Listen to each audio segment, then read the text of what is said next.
Hi everyone, welcome back to my channel. This is Bonnie with By Bonnie Jewelry, where I talk about all things diamond. Make sure you share this video, like it, subscribe to my channel if you love jewelry. And also don't forget to follow me on social media at By Bonnie Jewelry. Before I jump in, I hope that everyone had a good Valentine's Day. Lots of sexy time perhaps. Flowers, chocolates, my favorite. Should I show you what I did on Valentine's Day? Let me show you guys my outfit. Yay!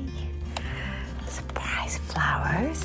This is actually the first pendant he ever got me on the first Valentine's Day. I went to get my hair trimmed.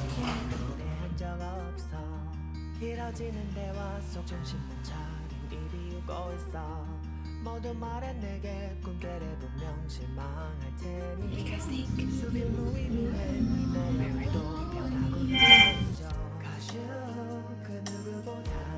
He doesn't want to be in the frame.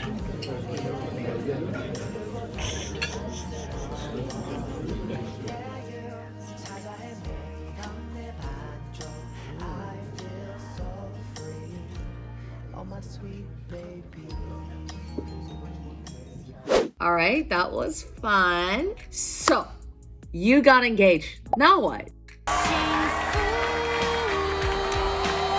This is definitely a highly requested video.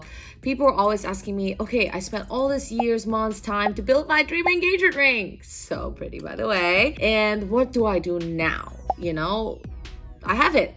Should I insure it? What should I do with all the paperwork that came with it? So today I'm gonna break that down for you, what to do after you get your engagement ring. Number one, certification, insurance, and appraisal. So this is probably number one question I get asked the most. Whatever certification that comes with the purchase, I'll definitely highly recommend keeping it in a very safe place where you don't lose it. Because say if you get a GIA certificate for a diamond, that piece of paper, it's important because it's part of the value of your diamond, right? If you have the certificate, if you ever need to show it to someone, sell it, it's just convenient to have. And nowadays GIAs don't print reprints, so if you ever needed lost your certificate and need to get another one, you actually need to take the diamond out of the setting and send it back in to get recertification, and that usually ruins the mounting. So I would recommend keeping your paperwork in a safe place. And insurance and appraisal, there's different kinds of insurance out there. Definitely shop around. The number one thing I would look out for in insurance is, do they cover internationally? So a lot of my clients travel around the world, and when they have insurance on their ring, what if the company is only say, oh, we only cover US base? So definitely ask that particular question, and what do they actually cover? Typically, you can also get options for like deductible, no deductible. I think that's up to you. Just like purchasing a car insurance, you need to look into that. I would say if you have minor repairs on your ring, definitely you don't have to go claim it if it's just like one small diamond or something, because I think that might just end up, how you like get in the car accident and then the next bill comes, like they up your price. I feel like it's the same with jewelry. So I would generally only claim it if it's like a big loss or theft, unfortunately. So something to think about, to be aware of for sure. Okay, so you can buy insurance typically based on bill of sale or appraisal. So what is an appraisal? There's many different kinds, but the one that I see the most, it's insurance replacement value. So what is that?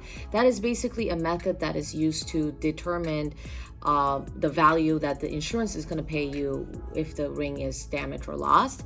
So definitely do your research on that. I've also seen appraisals that are like way inflated, like sky high numbers, which I think doesn't make sense, because at the end of the day, you're just going to end up paying a very high premium. Okay, item number two, warranty, maintenance, and service. I'm just going to talk in general terms because I feel like every jewelry company out there is different. Definitely before you purchase, ask them, look at their FAQ, look at their policy. But typically there's two types of warranty, right? There's manufacturer warranty and then wear and tear. So I would think about it very much like a car, where there's anything that's manufactured defect with the ring, the jeweler that had made your ring should cover it. But if it's wear and tear, so what is wear and tear on a ring, right? So it's just like a car. If you're gonna, your brake pads, your anything that is wear, that you use it and it's wear and tear, they don't cover it. So you have to pay for your brake pads to change change it. But if the engine breaks down, you know, within like 6 months of drive off, they should replace that, right? So it's kind of similar but different. I would say some companies offer, you know, replacing the small size stones, so on and so forth. But the biggest part of warranty is that you cannot expect, or generally cannot expect, them to replace the center stone. I think that is a very common misconception. If my ring is warranty, you know, they warranty the center stone. So that is definitely something that you need to get separate insurance for, and I always recommend people doing that. Also, maintenance and service, I do make a very extensive video on things that you shouldn't do to your ring, so make sure you check that out. I break that down in many different bullet points. And how to clean your ring at home, that's also something that you should watch. I have a separate video on that. But for general maintenance, we recommend once a year. So just like dropping your car off for service once a year, you know, making sure the center stone is properly tightened, everything else looks good on the ring. It's just a preventative measure to making sure that your ring is in good shape. And there's always feel like a misunderstanding that, oh yeah, once I buy my ring, like I should never do anything with it.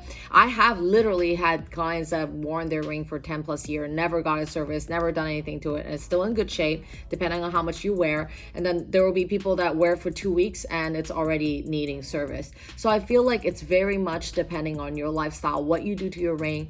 How to care for your ring is important, so make sure you watch that video. Okay, also where to service your ring.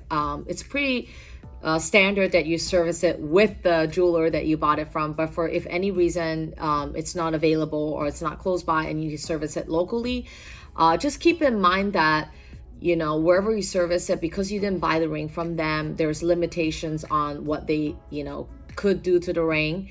And what they're going to be liable for if they mess it up, right? So I'll give you some backstory, real stories actually with clients, is that, you know, they say bought a ring from me and had it sized somewhere else, and, you know, they trusted, you know, 5-star service and everything on the Yelp listing, and then, you know, they ended up destroying the ring. Okay, of course, this is a worst nightmare that you can experience, and keep in mind that if you bought it from somewhere else, it's from a place, it's better to send it back to the same place, because they should stand behind their product and service their product. So that's something to consider. But of course, there are a ton of great jewelers out there that does great repair or service work. So just make sure that you do your own research and find one that is trustworthy, that's not going to do anything wonky to your ring. I would say this is something you should consider even before you bought your ring, right? You know, how are you going to service the ring and all that? If that is a big no for you, like if you want to be able to, like, oh, where I live, I want to be able to go to a physical location, drop it off, and go to a physical location and pick it back up, I feel like that's important to consider before you buy the ring. Like, what are you going to do with the service after? Are you comfortable shipping the product back and forth? You know, nowadays we ship a lot of packages every day insured, but of course some people are just not comfortable with shipping. So that's something that you definitely need to consider before buying the ring.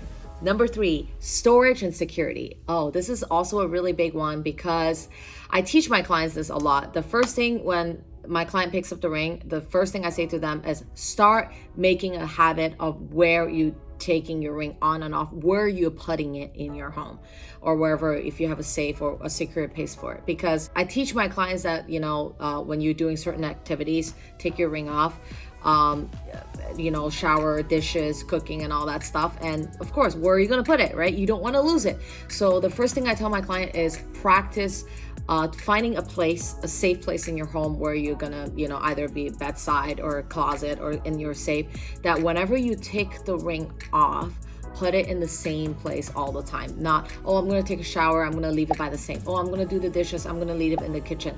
This is how you lose your ring.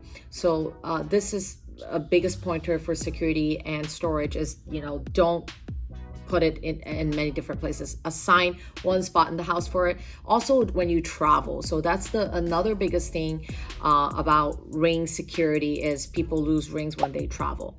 I recommend just not bringing your big expensive jewelry when you travel, because if you go into a different country, you don't know what the situation is, you don't know what's going on. For your own security, you should maybe just wear your wedding band. And a lot of times when I design rings for my clients that are gonna be the engagement ring and the wedding band, I design them together. Why? Because I want to think about, okay, how are you gonna wear your ring separately, not just one ring after you get married, right? So a lot of times I talk about flush band or no flush band. So if you have an engagement ring where your wedding band is like curved, then when you can't really wear the curved wedding band, well, you can, but it's like a little weird by itself when you travel. So that's something that you definitely want to consider before you buy your ring and after you buy your ring.